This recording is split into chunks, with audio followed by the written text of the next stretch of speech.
Hi guys, ಎಲ್ರಿಗೂ ನಮಸ್ಕಾರ. Welcome back to my new vlog. Hope ಎಲ್ಲರೂ ಚೆನ್ನಾಗಿದ್ದೀರಾ ಅಂತ ಅನ್ಕೊತೀನಿ. ನಾನು ಅಷ್ಟೇ ಸೂಪರಾಗಿದ್ದೀನಿ. ಸೊ ಇವತ್ತಿನ ವಿಡಿಯೋ ಏನಪ್ಪ ಅಂತ ಅಂದರೆ, ಒಂದು ಆನ್ಲೈನಲ್ಲಿ ಸ್ಯಾರಿ ಪರ್ಚೇಸ್ ಮಾಡಿದ್ದೀನಿ. ಸೊ ಅದ್ರದ್ದು ರಿವ್ಯೂ ಮಾಡೋಣ ಅಂತ, ಯಾವ ಥರ ಇದೆ ಅಂತ. ಹಾಗೆ ಇನ್ನೊಂದೇನಪ್ಪ ಅಂತ ಅಂದರೆ, ನಾನು ಇವಾಗ ಜಂಕ್ ಫುಡ್ ಎಲ್ಲ ಸ್ಟಾಪ್ ಮಾಡಿಬಿಟ್ಟಿದ್ದೀನಿ. ಒಂದು ಸ್ವಲ್ಪನೂ ಏನು ಹೊರಗಡೆ ಏನು ತಿಂತಾ ಇಲ್ಲ. ಹಾಗೆ ಹೆಲ್ದಿಯಾಗಿ ಮನೇಲಿ ಏನು ತಿನ್ಬೋದು ಅನ್ನೋದನ್ನು ಈ ವಿಡಿಯೋದಲ್ಲಿ ತೋರಿಸ್ತಾ ಇದ್ದೀನಿ.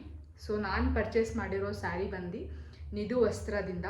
ನಿಮ್ಮೆಲ್ಲರಿಗೂ ಗೊತ್ತಿರುತ್ತೆ, ಇನ್ಸ್ಟಾಗ್ರಾಮಲ್ಲಿ ಸೋಷಿಯಲ್ ಮೀಡ್ಯಾದಲ್ಲೆಲ್ಲ ಮಧುಗೌಡ, ನಿಖಿಲ್, ನಿಶಾ ಅವರೆಲ್ಲ ತುಂಬ ಫೇಮಸ್ ಇದ್ದಾರೆ. ಸೊ ಅವರು ಒಂದು ಸ್ಯಾರಿ ಬಿಸ್ನೆಸ್ ಮಾಡ್ತಾ ಇದ್ದಾರಲ್ಲ, ಸೊ ಅವ್ರ ಹತ್ರ ಒಂದು ಸ್ಯಾರಿನ ಆರ್ಡರ್ ಮಾಡಿದ್ದೀನಿ. ನಾನು ಯೂಶ್ವಲಿ ಏನು ಆನ್ಲೈನ್ ಸ್ಯಾರೀಸ್ನ ಪ್ರಿಫರ್ ಮಾಡಲ್ಲ, ಅಂದರೆ ನಾನು ತೊಗೊಂಡೇ ಇಲ್ಲ ಬಿಡಿ, ಒನ್ ಟೈಮು ತೊಗೊಂಡಿಲ್ಲ.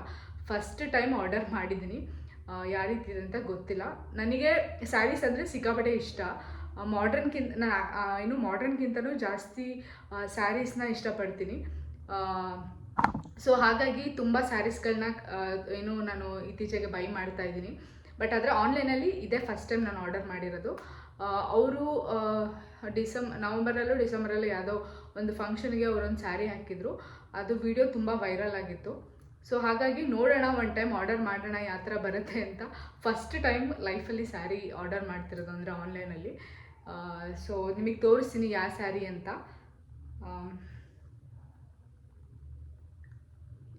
ಸೊ ಇದೇ ಸ್ಯಾರಿ.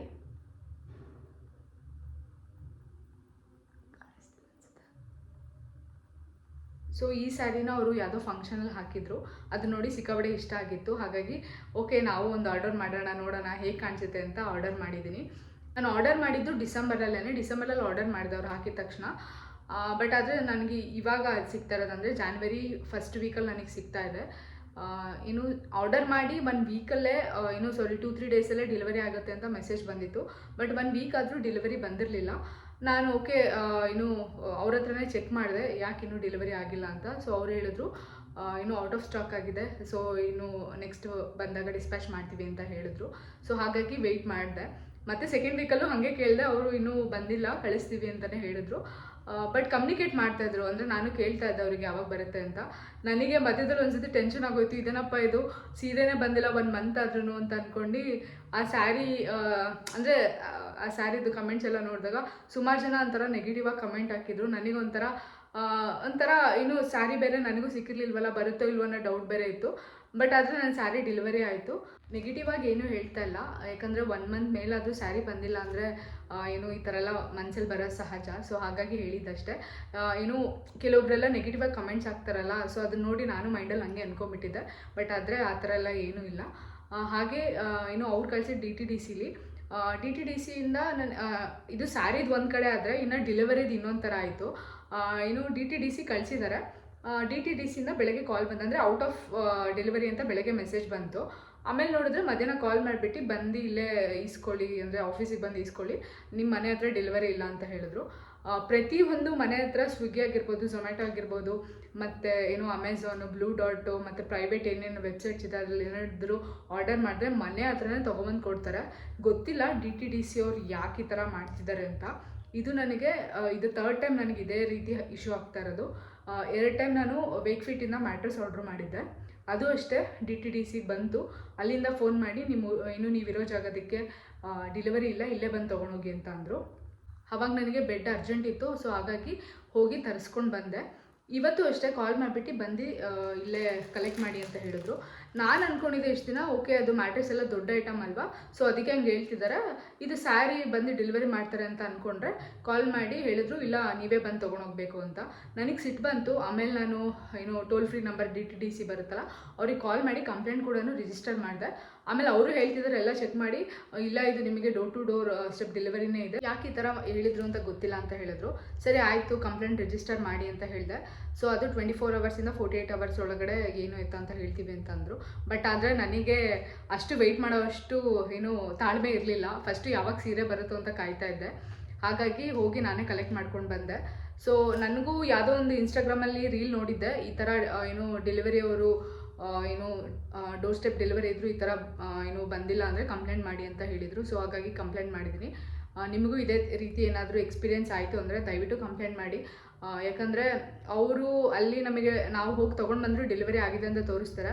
ಅವ್ರು ಅದ್ರಲ್ಲಿ ಮೇ ಬಿ ಏನಾದರೂ ಕಮಿಷನ್ ತೊಗೊತಾರೆ ಅಂತ ನನಗೆ ಅನ್ನಿಸ್ತು. ಗೊತ್ತಿಲ್ಲ ಏನು ನಿಜ ಏನು ಸುಳ್ಳು ಅಂತ. ಸೊ ತಡ ಮಾಡೋದು ಬೇಡ, ನಾನು ಸ್ಯಾರಿ ತೋರಿಸ್ತೀನಿ ಅಂತೇಳಿ ಮಾತಾಡ್ತಾನೇ ಇದ್ದೀನಿ. ಸೊ ಬನ್ನಿ ಸ್ಯಾರಿ ಯಾವ ರೀತಿ ಇದೆ ಅಂತ ರಿವ್ಯೂ ಮಾಡೋಣ. ಸೊ ನಾನಂತೂ ತುಂಬ ಎಕ್ಸೈಟ್ ಆಗಿದ್ದೀನಿ, ಸ್ಯಾರಿ ಬಂದಿದೆ. ಸೊ ಬನ್ನಿ ನಾನು ಅಮ್ಮನ ಹತ್ರ ಹೋಗಿ ಓಪನ್ ಮಾಡಿಸೋಣ ಯಾವ ರೀತಿ ಇದೆ ಅಂತ ಹೇಳ್ತೀನಿ ನಿಮಗೆ ಇದ್ರ ಡೀಟೇಲ್ಸ್ ಎಲ್ಲ. ಗೈಸ್ ಫೈನಲಿ ಓಪನ್ ಮಾಡೋಣ.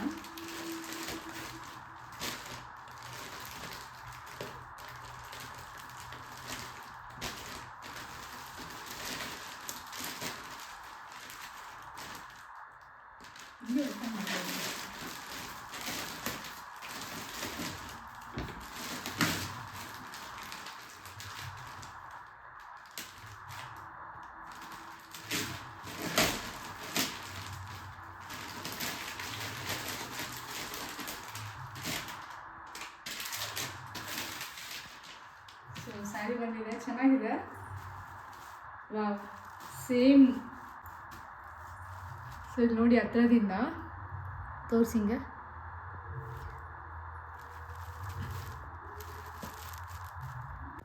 ಸೇಮ್ ಅವ್ರ ವಿಡಿಯೋದಲ್ಲಿ ಯಾವ ಥರ ಹಾಕಿದ್ರು ಅದೇ ಥರ ಇದೆ. ತುಂಬ ಜನ ಕಮೆಂಟ್ಸ್ ಹಾಕಿದ್ರು ಚೆನ್ನಾಗಿರೋದಿಲ್ಲ, ಕಲರ್ ಹಂಗಿರುತ್ತೆ ಹಿಂಗಿರುತ್ತೆ ಅಂತ. ಬಟ್ ನನಗಂತೂ ಸಿಕ್ಕಾಪಟ್ಟೆ ಇಷ್ಟ ಆಯಿತು. ಓಪನ್ ಮಾಡೋಣ ಪೂರ್ತಿ ಯಾವ ಥರ ಇದೆ ಅಂತ. ಸಾಫ್ಟ್ ಅನ್ನಿಸ್ತಿದೆ ಮುಟ್ಟಿದ್ರೇ ಒಂಥರ. ಸಕ್ಕತ್ತಾಗಿದೆ. ಯಾವಾಗ ವೇರ್ ಮಾಡ್ತೀನಿ ಅಂತ ಅನ್ನಿಸ್ತಾ ಇದೆ.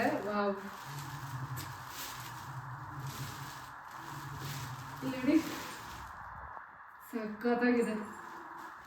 ಇದು ಬ್ಲೌಸ್ ಈ ಥರ ಪ್ಲೇನ್ ಬಂದಿದೆ, ಡಿಸೈನ್ ಇಡ್ಸ್ಕೋಬೇಕು.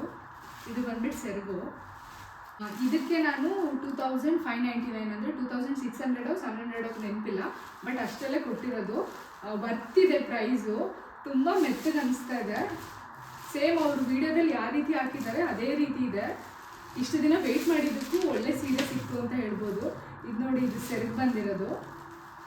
ಈ ಕಡೆ ಇದು ಬ್ಲೌಸ್ ಪೀಸು. ಇದು ಬ್ಲೌಸ್ ಪೀಸು 2600 700, ಬಟ್ ಆದರೆ ವರ್ತಿದೆ ಅಂತ ಅನ್ನಿಸ್ತು ನನಗೆ ಪ್ರೈಸು. ಡ್ಯಾಮೇಜ್ ಇದೆಯೋ ನೋಡ್ಬಿಡೋಣ.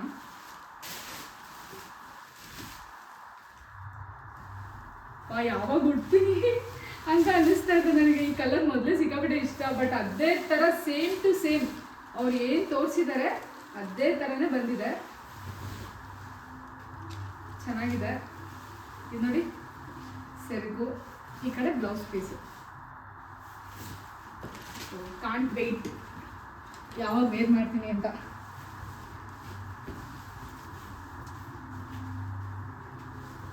ಸೊ ನೋಡಿ ಈ ಥರ ಇದೆ.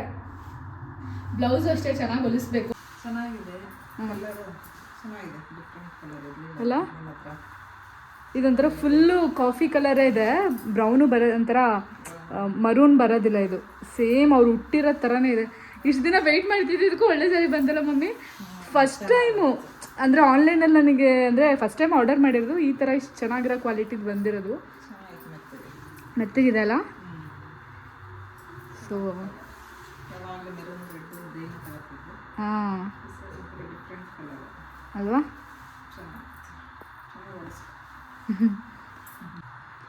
ಸೊ ನಮ್ಮ ಅಮ್ಮಂಗೂ ಚೆನ್ನಾಗಿ ಕಾಣಿಸ್ತಾ ಇದೆ. ನೋಡೋಣ, ನೀನು ಇದೇ ರೀತಿ ಇನ್ನೊಂದು ಬ್ಲೌಸ್ ಪೀಸ್ ಅಂದರೆ ಕಟ್ ಪೀಸ್ ತೊಗೊಂಡು ಹೊಲ್ಸ್ಕೊ ಅಮ್ಮ. ಚೆನ್ನಾಯ್ತಲ್ಲ? ಓಕೆ. ಸೊ ನೋಡಿ ಹತ್ರದಿಂದ ತೋರಿಸ್ತೀನಿ. ಇಟ್ಕೊಂಬಿ. ನೋಡಿ ಸಾಕಾಗಿದೆ ಸೀರೆ, ಮೆತ್ತಗಿದೆ ನಿಜ. ಇಷ್ಟು ಕಮ್ಮಿ ರೇಟಿಗೆ ಇಷ್ಟು ಚೆನ್ನಾಗಿರೋದು ಸಿಗುತ್ತೆ ಅಂತ ಅಂದ್ಕೊಂಡಿರಲಿಲ್ಲ ಅಲ್ವಾ? ಗೈಸ್ ಇವಾಗ ಸ್ಯಾರಿ ಅಂತೂ ಬಂತು ಎಲ್ಲ ನೋಡಿ. ಎಲ್ಲರಿಗೂ ಮನೇಲಿ ಇಷ್ಟ ಆಯಿತು. ಫಸ್ಟು ಯಾವಾಗ ಸ್ಯಾರಿ ಹಾಕ್ಕೊತಿರೋ ಅಂತ ಅನ್ನಿಸ್ತಾ ಇದೆ. ಕಡಿಮೆ ಪ್ರೈಸಲ್ಲಿ ಇಷ್ಟು ಚೆನ್ನಾಗಿರೋದು ನಿಜವಾಗ್ಲೂ ಬರ್ತಿದೆ ನಾವು ಅಷ್ಟು ಕೊಡೋ ಅಮೌಂಟು. ಸೊ ನಿಮಗೂ ಯಾರಾದರೂ ಬೇಕಿದ್ರೆ ಪರ್ಚೇಸ್ ಮಾಡಿ. ನನಗಂತೂ ಇಷ್ಟ ಆಯ್ತು. ಇದೇನು ಕೊಲಾಬ್ರೇಷನ್ ಅಲ್ಲ, ನನಗೆ ಇಷ್ಟ ಆಗಿರೋದಕ್ಕೆ ನಾನು ಇದನ್ನು ಹೇಳಿದೆ. ಸೊ ಇವಾಗ ನಾನು ಆವಾಗಲೇ ಹೇಳಿದ್ನಲ್ಲ, ಹೆಲ್ದಿಯಾಗಿ ಏನಾದರೂ ಮಾಡ್ಕೊಂಡು ತಿನ್ನೋದು ಅದನ್ನೇ ಇಟ್ಟು. ಸೊ ಅದನ್ನು ಮಾಡೋದನ್ನು ನಿಮಗೆ ತೋರಿಸ್ತೀನಿ ಯಾವ ರೀತಿ ಇದೆ ಅಂತ. ನಾನು ಇವಾಗ ಹೊರಗಡೆ ಜಂಕ್ ಫುಡ್ಡೆಲ್ಲ ಫುಲ್ಲು ಸ್ಟಾಪ್ ಮಾಡಿಬಿಟ್ಟಿದ್ದೀನಿ. ಸೊ ಮನೇಲೇ ಹೆಲ್ದಿಯಾಗಿ ತಿನ್ನಬೇಕು ಅಂತ. ಮತ್ತು ಬೇರೆ ಸ್ನ್ಯಾಕ್ಸ್ ಏನಾದರೂ ಇನ್ನು ಹೊರಗಡೆದು ಏನಾದರೂ ತಿನ್ನೋಕ್ಕಾಗಲ್ಲ ಅಂತ ಹೇಳಿ ಅಮ್ಮನ ಹತ್ರ ಉದ್ನೀಟ್ ಮಾಡಿಸ್ಕೊಂಡಿದ್ದೀನಿ. ಅದು ಮುಂಚೆ ಅಂದರೆ ಫಸ್ಟು ಮೆಚ್ಯೂರ್ಡ್ ಆದಾಗೆಲ್ಲ ಕೊಡ್ತಾರೆ. ಬೋನ್ಸ್ ಎಲ್ಲ ಅಂದರೆ ಸ್ಟ್ರಾಂಗ್ ಆಗಲಿ ಅಂತ. ಅದು ಚೆನ್ನಾಗಿರುತ್ತೆ. ನಾನು ಅದನ್ನು ಡೈಲಿ ಮಾಡಿಸ್ಕೊಂಡು ತಿನ್ನೋಣ ಅಂತ ಹೇಳಿ ಎಲ್ಲ ಕಾಳುಗಳೆಲ್ಲ ಮಿಕ್ಸ್ ಮಾಡಿಸಿ ಪೌಡರ್ ಮಾಡಿದ್ದಾರೆ. ಸೊ ಇವಾಗ ಅದನ್ನು ತೋರಿಸ್ತೀನಿ ಯಾವ ರೀತಿ ಇದೆ ಅಂತ, ಬನ್ನಿ. ಸೊ ಗೈಸ್, ಇಲ್ಲಿ ಪೌಡರ್ ಮಾಡಿಸಿದ್ದಾರೆ. ಇದಕ್ಕೆ ಏನೇನು ಹಾಕಬೇಕು? ಇದು ನೀಟ್ ಹಸಿಟ್ಟು, ಜೋರಾಗಿ ಹೇಳಿ ಕೇಳಿಸಲ್ಲ. ನೀಟ್ ಸಂಜೆ ಹೊತ್ತು ಸ್ನ್ಯಾಕ್ಸ್ ಏನೋ ತಿನ್ನಬೇಕು ಅಂತೀರ, ಸ್ನ್ಯಾಕ್ಸ್ ಏನು ಬೇಕ್ರಿ ತಿನ್ನಲ್ಲ ಅಂತೀಲ್ಲ, ಅದಕ್ಕೆ ಉದ್ನೀಟ್ ಮಾಡಿಕೊಡೋಣ ಅಂತ ಹೇಳ್ಬಿಟ್ಟು ಹಸಿಟ್ಟು ಹಾಕ್ಸಿದ್ದೀವಿ. ಅದರಲ್ಲಿ ಗೋಧಿ ಅರ್ಧ kg, ಅಕ್ಕಿ 1 ಪಾವು, ಮೆಂತ್ಯ ಅರ್ಧ, ಆಮೇಲೆ ಉದ್ದಿನ ಕಾಳು 1 kg ಚೆನ್ನಾಗಿ ಒಣಗಿಸಿ ಮಿಷಿನ್ ಮಾಡಿಸ್ಕೊಂಡ್ಬಂದು 1 ರಾಡ್ ಇಟ್ಕೊಂಡಿದ್ದೀವಿ. ಬೇಕು ಅಂದಾಗ ಎಷ್ಟು ಬೇಕು ನಮಗೆ ಮುದ್ದೆಗೆ ನೀರು 1 ಲೋಟ ಬೇಕಂದ್ರೆ 1 ಲೋಟ, ಆಮೇಲೆ ಜಾಸ್ತಿ ಮುದ್ದೆ ಬೇಕು ಅಂದರೆ 2 ಲೋಟ ನೀರು ಹಾಕ್ಕೊಂಡ್ರೆ ಒಂದು ಸಣ್ಣಗೆ 2 ಮುದ್ದೆ ಹಾಕ್ತೇವೆ. ಅದನ್ನು ಮಾಡಿಕೊಂಡು ಬಿಸಿ ಮಾಡ್ಕೊಂಡು ಮುದ್ದೆ ಮಾಡ್ಕೊಂಡು ತಿರುಗಿಕೊಂಡು ಅದನ್ನು ಇದರಲ್ಲಿ ತುಪ್ಪದಲ್ಲಿ ತಿನ್ನೋದು. ಇದಕ್ಕೆ ಬೆಲ್ಲ ಹಾಕ್ತೀಯಾ? ಬೆಲ್ಲ ಹಾಕ್ತೀನಿ. ಇವಾಗ ಹಾಕೋದಾ? ಇಷ್ಟೇನಾ? ಅದು ಮಳ್ಳಿ. ಓ, ಇದು ಸೇಮ್ ಮುದ್ದೆ ಥರನೇ ಮಾಡೋದು. ಸೊ ಈಗ ಸ್ವಲ್ಪ ಅದೇ ಮುದ್ದೆಗೆ ಹಾಕೊತೀವಲ್ಲ, ಇದನ್ನ ನೀರು ಹಾಕೊಂಡ್ಬಿಟ್ಟು ಸ್ವಲ್ಪ ಹಿಟ್ಟು ಹಾಕ್ಕೊಳ್ಳೋದು. ಅದಕ್ಕೆ ಇವಾಗ ಬೆಲ್ಲ, ಪುಡಿ ಬೆಲ್ಲ, ಆರ್ಗ್ಯಾನಿಕ್ ಬೆಲ್ಲ. ಅಂದರೆ ನೀವು ಯಾವ ಬೆಲ್ಲನಾದರೂ ಯೂಸ್ ಮಾಡ್ಬೋದು, ಅದು ಒಳ್ಳೆಯದು. ಆರ್ಗ್ಯಾನಿಕ್ ಕಡಿಮೆ ಇರುತ್ತೆ, ನೀರಲ್ಲ, ಚೆನ್ನಾಗಿರುತ್ತೆ. ಎಷ್ಟು ಹಾಕ್ಬೇಕಿದು? ಇದು ನಮ್ಮ ಸಿಹಿ ತಕ್ಕನಾಗೆ ಎಷ್ಟು ಸಿಹಿ ಬೇಕು ಅದಕ್ಕೆ ಅನುಗುಣವಾಗಿ ಹಾಕ್ಕೊಳ್ಳೋದು. ನಾನೊಂದು ಅರ್ಧ ಲೋಟ ಹಾಕಿದ್ದೀನಿ, ಅಂದರೆ 1 ಉಂಡೆ ಲೆಕ್ಕದಲ್ಲಿ ಹಾಕಿದ್ದೀನಿ. ಓ, ಇಲ್ಲ ಅಂದರೆ 1 ಉಂಡೆ ಬೆಲ್ಲ. ಉಂಡೆ ಲೆಕ್ಕ ಆದರೆ 1 ಉಂಡೆ ಇಲ್ಲ 2 ಉಂಡೆ ಹಾಕ್ಕೋಬೋದು. ಇದು ಸ್ಪೂನಲ್ಲಿ ಪುಡಿ ಬೆಲ್ಲ ಅಲ್ವಾ, ಹಂಗಾಗಿ ನಾನು 1 ಉಂಡೆ ಲೆಕ್ಕದಲ್ಲಿ ಹಾಕಿದ್ದೀನಿ. ಬೇಕು ಅಂದರೆ ಇದಕ್ಕೆ ಕೊಬ್ಬರಿ ತುರಿದ್ಬಿಟ್ಟು ಆ್ಯಡ್ ಮಾಡ್ಕೋಬೋದು, ಚೆನ್ನಾಗಿರುತ್ತೆ. ಕೊಬ್ಬರಿನ ನೀನು ಕೊಬ್ಬರಿ ತಿನ್ನಲ್ವಲ್ಲ, ಹಾಗಾಗಿ ಬರೀ ಬೆಲ್ಲ ಹಾಕಿ ಇಟ್ಟು ಮಳ್ಳಿಸ್ಕೊಂಡು ನೀರನ್ನು ಮಾಡಿ. ಇದರಿಂದ ಏನೇನು ಯೂಸಸ್ಸು? ಇದರಿಂದ ಏನು ಯೂಸ್ ಇದೆ? ಇದು ಏನಪ್ಪ ಅಂದರೆ ಹೆಣ್ಮಕ್ಳು ಮೆಚೂರ್ ಆಗ್ತಾರಲ್ಲ ಆ ಟೈಮಲ್ಲೂ ಮಾಡ್ಕೊಡ್ತೀವಿ. ನಮ್ಮಲ್ಲಿ ಸೊಂಟಕ್ಕೆ ಬಲವಾಗಿರುತ್ತೆ ಶಕ್ತಿ. ಹೆಣ್ಮಕ್ಳು ಬ್ಲೀಡಿಂಗ್ ತುಂಬ ಆಗ್ತಾ ಇರುತ್ತಲ್ವ, ಸೊಂಟ ನೋವು, ಕಾಲು ನೋವು ಇರುತ್ತಲ್ಲ, ಮತ್ತು ಆ ಟೈಮಲ್ಲಿ ಜಾಸ್ತಿ ಏನು ಖಾರದ ಐಟಮ್ಸು ಅದೇನು ಕೊಡಲ್ಲ. ಅವಾಗ ಜಾಸ್ತಿ ಉದ್ಬಿಟ್ಟು ನಮ್ಮಲ್ಲಿ ಮಾಡ್ಕೊಳ್ಳೋದು. ಮತ್ತು ಹಿಂಗೆ ಏನಾರ ತಿನ್ನಬೇಕು ಅಂದಾಗ ಸಂಜೆ ಸ್ನ್ಯಾಕ್ಸಿಗೆ ಉದ್ನಿಟ್ಟು ಮಾಡ್ಕೊಳ್ಳೋದು. ಈಗ ಹೊರಗಡೆ ಏನೋ ಜಂಕ್ ಫುಡ್ ತಿನ್ನೋ ಬದಲು ಈ ಥರ ಏನಾದರೂ ಮಾಡ್ಕೊಂಡು ತಿನ್ಬೋದು. ಸೊ ಇದು ಇನ್ನೊಂದು ಸತಿ ನಾವು ಮತ್ತೆ ಏನು ಇದು ಖಾಲಿ ಆದಮೇಲೆ ಮಾಡ್ತೀವಲ್ಲ ಅವಾಗ ತೋರಿಸ್ತೀನಿ. ಇವಾಗ ನೋಡಿ ಅದಕ್ಕೆ ಹಾಕ್ಕೊತ ಇದ್ದಾರೆ. ಸೇಮ್ ಮುದ್ದೆ ಮಾಡೋ ಥರನೇ ಮಾಡೋದಿದು, ಚೆನ್ನಾಗಿರುತ್ತೆ. ಏನು ಬೆಲ್ಲ ಹಾಕಿರೋದ್ರಿಂದ ಸ್ವಲ್ಪ ಚೆನ್ನಾಗಿ ಅನಿಸುತ್ತೆ. ಬೆಲ್ಲ ಹಾಕಿಲ್ಲ ಅಂದರೆ ಫುಲ್ಲು ಕಹಿ ಕಹಿ ಇರುತ್ತೆ, ಯಾಕಂದರೆ ಮೆಂತ್ಯ ಅದು ಕಹಿ ಇರುತ್ತಲ್ಲ, ಸೊ ಹಾಗಾಗಿ. ಸೊ ಇದು ಫುಲ್ಲು ಬಾಯ್ಲ್ ಆಗಲಿ.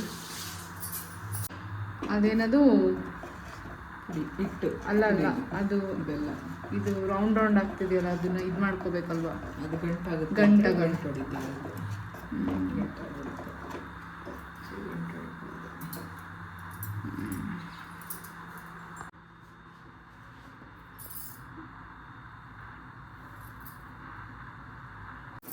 ಸೊ ಹಿಂಗೆ ತಿರುಗಬೇಕು, ಗಂಟಾಗಬಾರ್ದು. ಕೆಳಗೆ ಕೂತ್ಕೊಂಡು ತಿರುವಲ್ವಾ? ನೀನು ಎಕ್ಸ್ಪರ್ಟಾ ಫುಲ್ಲು?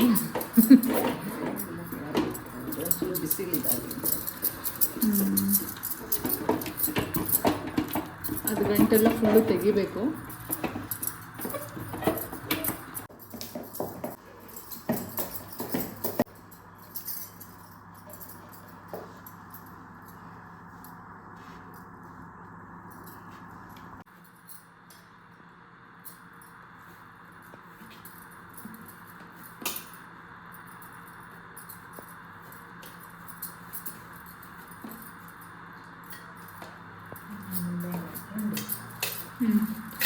ತುಪ್ಪ ಹಾಕ್ಕೊಂಡು ಸ್ವಲ್ಪ ಆಯ್ತು ಬಿಸಿ ಬಿಸಿದ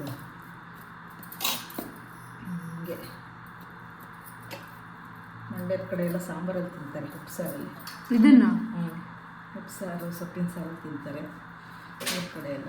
ನಾವು ತುಪ್ಪ ಹಾಕೊಂಡು ತಿಂತೀವಿ. ಗೈಸ್, ಇವಾಗ ಉದ್ನೀಟ್ ರೆಡಿಯಾಗಿದೆ. ಇದಕ್ಕೆ ಇವಾಗ ತುಪ್ಪ ಹಾಕೋದು.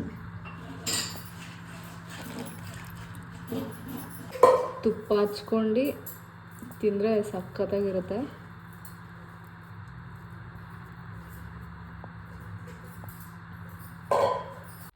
ಬಿಸಿ ಬಿಸಿದ್ರೆ ತಿನ್ನಬೇಕು, ಚೆನ್ನಾಗಿರುತ್ತೆ, ಆಮೇಲೆ ಚೆನ್ನಾಗಿರೋದಿಲ್ಲ. ಸೊ ನೀವು ಅಷ್ಟೇ ಏನಾದರೂ ಬೇಕಿದ್ರೆ ಮನೇಲಿ ಮಾಡ್ಕೊಂಡು ತಿನ್ನಿ. ಹೊರಗಡೆ ಔಟ್ಸೈಡ್ ಜಂಕ್ ಕೂಡ ಅವಾಯ್ಡ್ ಆಗುತ್ತೆ. ಅಂದರೆ ಔಟ್ಸೈಡ್ ಫುಡ್ ತಿಂದಲ್ಲೇ ಇರ್ಬೋದು ಆರಾಮಾಗೆ. ಸೊ ನನಗಂತೂ ಸಿಕ್ಕಾಪಟ್ಟೆ ಇಷ್ಟ ಆಯಿತು. ಹಾಗೆ ನಮ್ಮಮ್ಮ ಇನ್ನೂ ಸ್ವಲ್ಪ ಮಾಡ್ಕೊಂಡಿದ್ದಾರೆ, ಅವರು ಸ್ವಲ್ಪ ತಿಂತಾ ಇದ್ದಾರೆ. ನಾನು ಇದನ್ನು ಫುಲ್ಲು ಇವಾಗ ನನಗೆ ಹೊಟ್ಟೆ ತುಂಬ ಹಸಿತಾ ಇದೆ, ಮತ್ತು ಬಿಸಿಯಾರೋದ್ರೆ ಚೆನ್ನಾಗಿರೋದಿಲ್ಲ. ಫಸ್ಟು ಇದನ್ನು ತಿನ್ನೋಣ. ಸೊ ಗೈಸ್, ಖಾಲಿ ಆಯಿತು. ನೋಡಿದ್ರಲ್ಲ ಉದ್ದಿನ ಹಿಟ್ಟು ಯಾವ ರೀತಿ ಬಂತು ಅಂತ. ಸೊ ನೀವು ಅಷ್ಟೇ ಮನೇಲಿ ಮಾಡ್ಕೊಂಡು ತಿನ್ಬೋದು, ತುಂಬ ಹೆಲ್ದಿ. ಹಾಗೆ ಫೈನಲಿ ನೋಡ್ಬೋದು ಸ್ಯಾರಿ. ನನಗಂತೂ ಸಿಕ್ಕಾಬಟ್ಟೆ ಅಂದರೆ ಸಿಕ್ಕಾಬಟ್ಟೆ ಇಷ್ಟ ಆಯಿತು. ತುಂಬ ಚೆನ್ನಾಗಿದೆ ಕ್ವಾಲಿಟಿ. ಗೊತ್ತಿಲ್ಲ ಯಾವಾಗ ಇದನ್ನು ವೇರ್ ಮಾಡ್ತೀನಿ ಅಂತ ನನಗೆ ನಿಜವಾಗ್ಲೂ ಗೊತ್ತಿಲ್ಲ. ಇನ್ನೂ ಒಂದು 3-4 ಸೀರೆ ಇದೆ, ಜೊತೆಗೆ ಎಲ್ಲದನ್ನು ತೊಗೊಂಡೋಗ್ಬಿಟ್ಟು ಹೊಲಿಯಕ್ಕೆ ಹಾಕ್ತೀನಿ. ಖುಷಿ ಆಯಿತು ನನಗೆ, ಯಾಕಂದರೆ ಸ್ವಲ್ಪ ಭಯ ಇತ್ತು ಸೀರೆ ಮೇಲೆ ಯಾವ ರೀತಿ ಬರುತ್ತೆ ಅಂತ. ಯಾಕಂದರೆ ಸುಮಾರು ಜನ ರಿವ್ಯೂ ಮತ್ತು ಕಮೆಂಟ್ಸ್ ನೋಡಿ ಸ್ವಲ್ಪ ಭಯ ಆಗಿತ್ತು. ಬಟ್ ಆದರೆ ನಿಜವಾಗ್ಲೂ ವರ್ತ್ ಇಟ್. ಕೊಟ್ಟಿರೋ ಪ್ರೈಸಿಗಂತೂ ಪೈಸಾ ವಸೂಲು ಅಂತ ಹೇಳ್ಬೋದು. ಸೊ ಇಷ್ಟೇ, ಈ ವಿಡಿಯೋ ಇವತ್ತು ಇಲ್ಲಿಗೆ ಎಂಡ್ ಮಾಡ್ತೀನಿ. ಸೊ ನಿಮಗೂ ಏನಾದರೂ ಬೇಕಿದ್ರೆ ಅವ್ರನ್ನ ಕಾಂಟ್ಯಾಕ್ಟ್ ಮಾಡಿ. ನನಗಂತೂ ತುಂಬ ಅಂದರೆ ತುಂಬ ಖುಷಿಯಾಗಿದೆ. ಸೊ ಈ ವಿಡಿಯೋನ ಇಲ್ಲಿಗೆ ಎಂಡ್ ಮಾಡೋಣ. ಈ ವಿಡಿಯೋ ಇಷ್ಟ ಆದರೆ ಲೈಕ್, ಶೇರ್, ಕಮೆಂಟ್ ಮತ್ತು ಸಬ್ಸ್ಕ್ರೈಬ್ ಮಾಡಿ. ಮತ್ತೆ ಮುಂದಿನ ಬ್ಲಾಗಲ್ಲಿ ಸಿಗ್ತೀನಿ. Thank you so much.